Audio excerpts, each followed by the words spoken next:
All right, I'm gonna try this again. Try this a couple times. I'm making a video to Crazy Russian 86. He's like, I want to be myself even though I'd like to have more friends. In the description here he says, I know I may be contradicting myself, but the truth of the matter is, reality throws people at me who I cannot connect with. Now, this is a great thing to admit. So, how to be happy and how to make yourself miserable. How to be happy is you look at your life and you look for what makes you feel good. You go to work, you take care of business. You get your paycheck, and by that means you take care of your responsibilities and you have your money left over to pursue your desires, your goals, your dreams. 3, you come home and you just kind of focus on what you want. You do your own thing. That's a great life, Emil.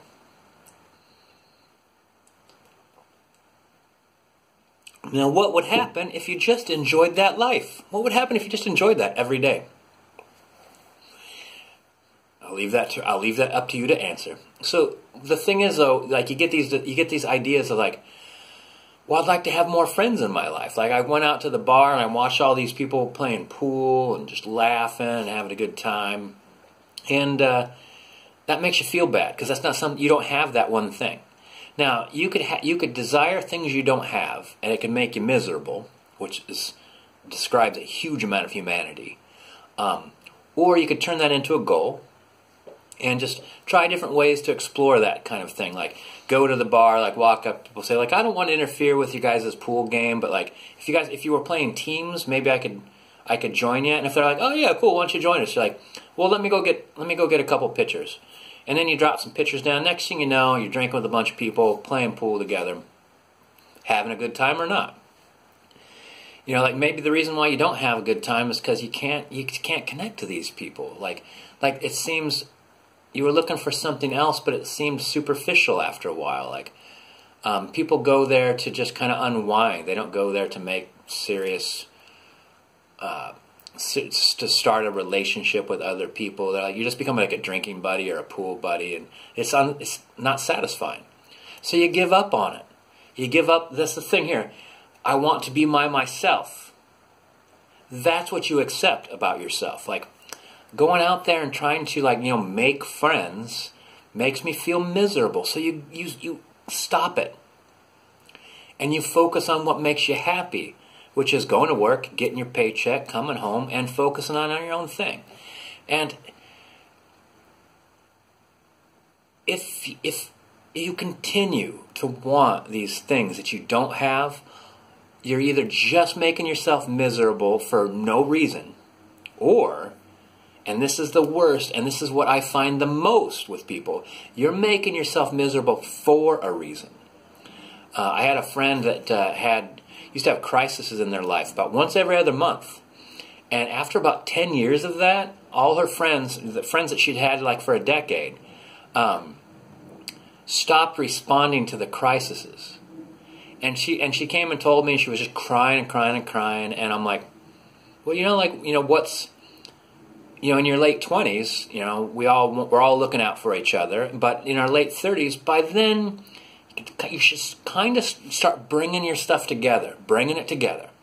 And if your friends for a decade have been always rushing to your aid during your crises, and that has not, for 10 years, has not stopped the crises, they then change their behavior. They're like, you need to have a few hard knocks in order to realize you have to stop bringing chaos into your life.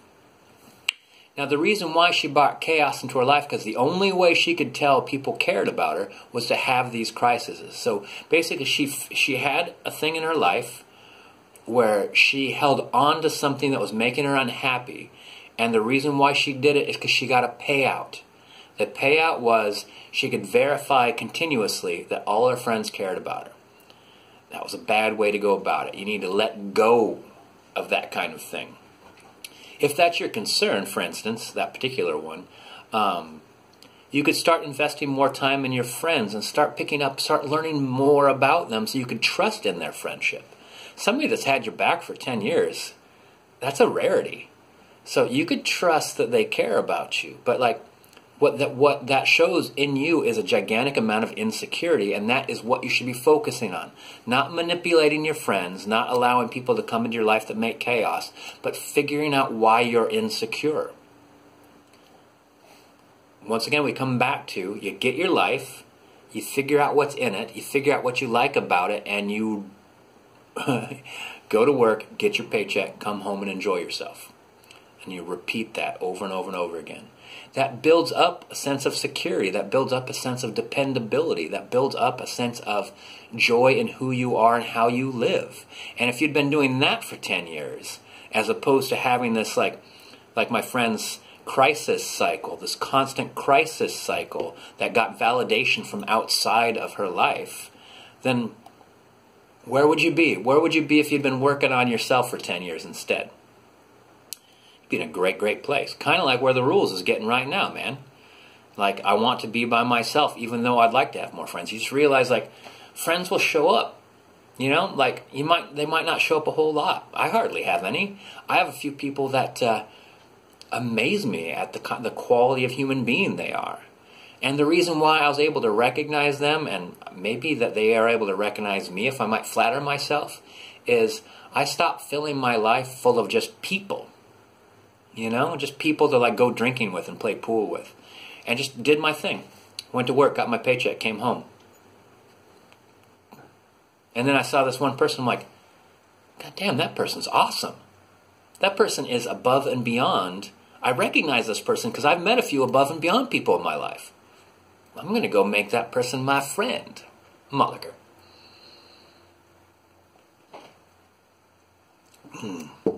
And what better foundation for friendship than the recognition of their excellence? You know, you can't fake that. The rules. So great video.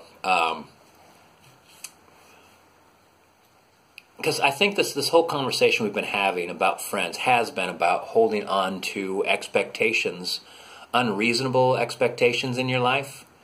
And because you noticed with this one thing that it just brought you kind of misery and you let it go, that is a tool that will apply to so much in your life.